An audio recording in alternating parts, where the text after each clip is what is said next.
Welcome to BRC 100. We wanted to make this video to help walk you through how to connect the Room AV system with your Zoom meeting. So as we come into the room, we see we've got the projector on the ceiling. That's going to be for your students in the space. We've also got a camera on the front wall. We can talk about that in just a little bit more. There's one main camera on the back wall behind you that will actually focus on you as the instructor.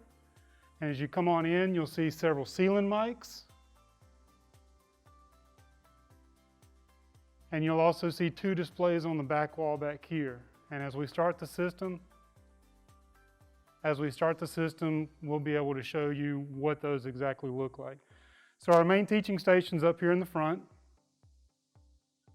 And if you want to come on up, we'll show you what we're going to do right here. So there's a handy getting started guide here on the instruction or on the lectern station that I'll actually be following and walking through with you. The first step is to clean our surface. We've got our sanitizing wipes and gel here to wipe that down as you see fit. Our second step is to start the video conference mode. It's the top green button right here. On the third step, we're going to log into our lectern computer with the keyboard and mouse.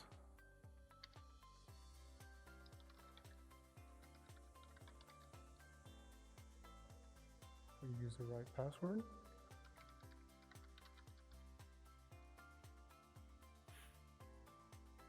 As we wait for those to load, we can turn back to the room real quick and you can see that rear camera is looking at us. We've got the two displays back there that will be showing our remote participants as well as our presentation to help us be able to have a confidence monitor is what we call it. So now our computer's started and our VTC system in the room is started. This is still doing a little bit more. So what we want to do is start on step 3 or step 4. We're going to start our Zoom meeting. And you can do that through Canvas if that's what you're comfortable with, or you can go through the start menu. All the way at the bottom is the Zoom app. So we can start that Zoom app. If it asks you to log in, it's just going to be your Clemson credentials. Mine is already logged in for me. So from Canvas, it would automatically launch this and it would automatically launch your meeting. I don't have Canvas, so I'm going to start a new meeting so we can move on to step 5. And step 5 says if you see a pop-up window, we're going to close that out. Mine actually says that I have something joined. We're going to leave the computer audio. I'll show you what that pop-up window looks like. It says join. We're just going to X that one out. Step number 6, we're going to go to participants down here in the bottom middle. When we select that, we'll come over to our right to invite a participant. And from there, we're going to go to the top room system. And then we'll call out. And in this area right here, since we are in BRC, we'll start typing that on our keyboard. And we can select this to autofill the rest of it. And we're going to click call. All of that with steps 6 through 10. And now our AV system is joined into our Zoom meeting space. We'll click done. And we've got our Tandberg is actually this room. And then I am the host of the room. This indicator over here, I can't hover. The red microphone means that none of your remote participants will be able to hear you. So what we'll do is we'll ask the Tandberg to unmute. And when we do that, we can either press the pound key on the Crestron panel, or we can wait 30 seconds. And now we're unmuted in the room. Our remote participants can hear us. Whenever you share a screen, you're still going to share through Zoom. I'm just going to do a whiteboard for now. If you need to share audio, please make sure this is checked. But we can share a whiteboard in here. Now our remote students see our whiteboard, and our students here in the room also see our whiteboard.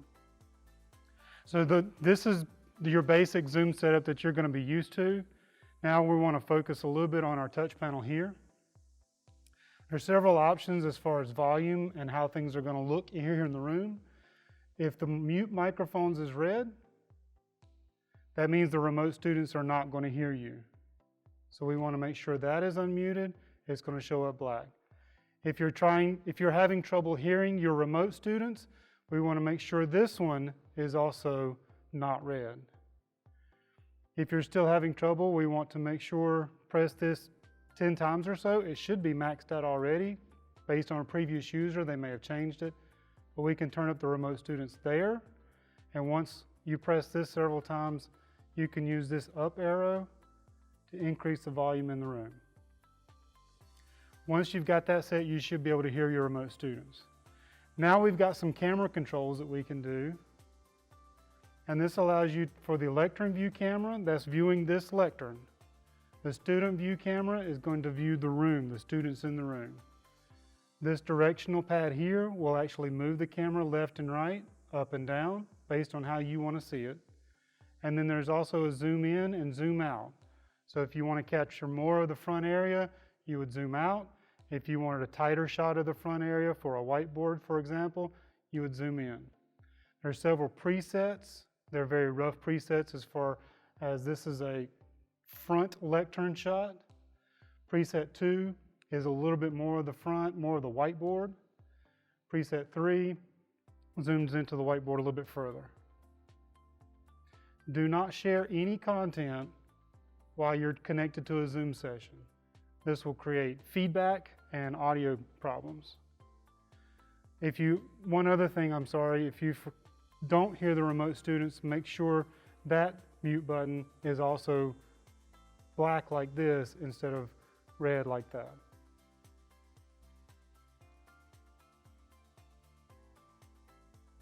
From there, if you need to raise the projection screen because you want to write on the whiteboard, you want to press the image mute on. Doing that will turn off the image from the projector as well as the other displays, but your remote students are still connected. And you can also make the screen go up so that your whiteboard is visible behind the screen. To show your remote students again, you would turn the image mute off and make the screen go down. Then you would exit out of this to get back to your regular layout. If you want to go back and look at the directory, which you shouldn't have to, you can select menu. So please note the camera will be blue. You can control the camera. If the camera is not blue, this directional pad does nothing for the camera. So make sure it is blue. One last thing I do want to show you, and I'll have you step out into the room real quick. This camera icon is normal for this room.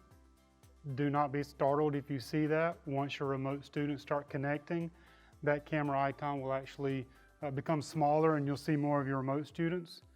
And there's one other button I'll show you when you come back over here, but I want you to see what it does based on this projection screen and this TV. If you notice, the whiteboard I'm sharing is on this TV. That doesn't help the room. So this camera icon is normal. You'll see that, but whenever your students start connecting, it'll become smaller, may even go away. You'll be able to see your remote students. But right now, this isn't helping your students in the room because what you're sharing is actually on this monitor. So there's a button on here that says Switch Display Layout.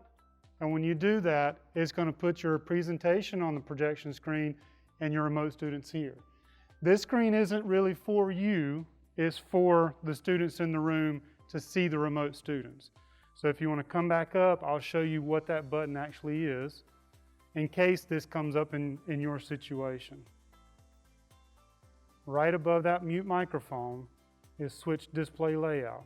Whenever you press it, you may have to press it twice, give it a second or two, and it will make those switches for you. And then you can just teach how you want to teach from there. And one more thing I want to point out to you is there will not be a video for your Zoom session. Start Video will have the no camera icon, and that is normal. And I do want to point out there is a lapel mic here. Once you pick it up, you'll need to turn it on at the top, on-off switch. LED will light up. You take the clip it to your collar, put the body pack in your pocket. Your remote students will hear you a lot better whenever you're using the lapel mic versus just the ceiling mics. Thank you.